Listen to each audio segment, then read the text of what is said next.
Bonjour à vous et bienvenue sur YouTube. Aujourd'hui, on parle de comment améliorer vos photos animalières. Allez, c'est parti, générique!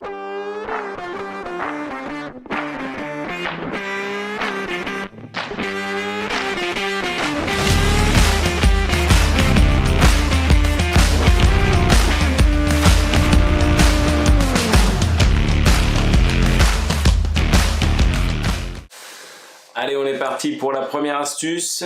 Il s'agit du repérage. Bien évidemment, avant chaque photo animalière, le repérage est hyper important. N'hésitez pas à sortir avec votre paire de jumelles pour repérer les espèces qui sont sur place. Repérer également leur mode de vie, leurs habitudes.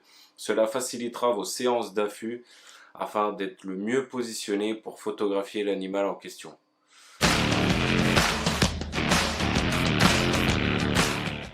Astuce numéro 2. Alors il va s'agir cette fois de camouflage. Ne négligez surtout pas les parties du corps les plus visibles en photo. Il va s'agir bien entendu des mains et du visage. Alors je vais vous présenter deux petits articles très simples et pourtant qui peuvent vous sauver pas mal de photos pour ne pas être repéré par les animaux. Donc il va s'agir d'une paire de gants. Donc vous avez ces types de gants qu'on trouve chez Decathlon de la marque Soloniac qui sont très bien. On sent très bien les boutons du boîtier à travers. On a une bonne sensation. Donc vraiment c'est pas très cher. Ça vous coûte une dizaine d'euros. Voilà, donc ça vous sauvera pas mal de photos. Et vous avez aussi cette cagoule type 3D avec du feuillage que moi j'utilise, mais vous trouvez plein d'autres sur internet. Donc c'est pareil, ça va vous dissimuler le visage en grande partie et ça va éviter d'être repéré assez facilement par les animaux.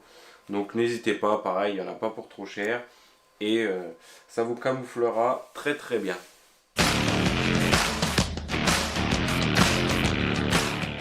Allez, troisième astuce, une fois votre repérage effectué et camouflé, faites attention au sens du vent. Ça va être primordial pour l'odorat des animaux que vous allez photographier qui peut être hyper développé et donc vous repérez vraiment sur de longues distances. Donc tout ce qui va concerner les cervidés, sangliers, renards, enfin tous ces animaux-là, ayez bien le sens de face à vous pour éviter que vos odeurs ne partent vers les animaux. Parce que sinon vous allez être repéré bien avant que vous les voyez et vous ne ferez aucune photo. Donc faites bien attention au sens du vent lorsque vous vous orientez à travers les bois, tout ce qui est sentier et plaine. Vraiment c'est primordial, faites attention à ça. A contrario, si vous décidez de photographier des oiseaux, préférez avoir le vent dans le dos. Car les oiseaux se servent du vent pour décoller et vous aurez donc des photos de face de l'oiseau en train de décoller, les ailes ouvertes généralement, et les photos seront vraiment réussies et ça donnera quelque chose de plus professionnel à vos photos. Quatrième conseil, on va parler de lumière et surtout de soleil. Un petit conseil, ne photographiez jamais les animaux en plein soleil.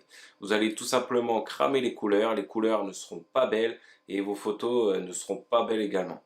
Préférez plutôt les coucher et lever du soleil, ce qu'on appelle la golden hour.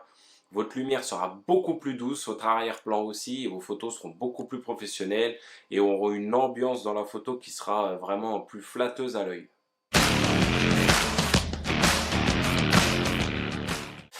Et pour finir, le cinquième conseil, toujours se mettre à la hauteur du sujet que vous décidez de photographier.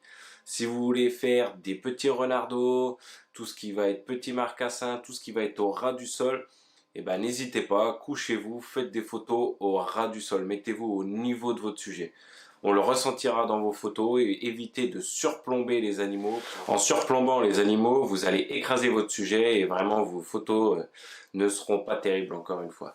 Donc surtout, n'oubliez pas, mettez-vous au niveau du sujet que vous avez décidé de photographier. Voilà, on a fini avec les 5 conseils pour améliorer vos photos animalières. Si vous avez des questions, n'hésitez pas, je répondrai à toutes vos questions. Allez, ciao, bye!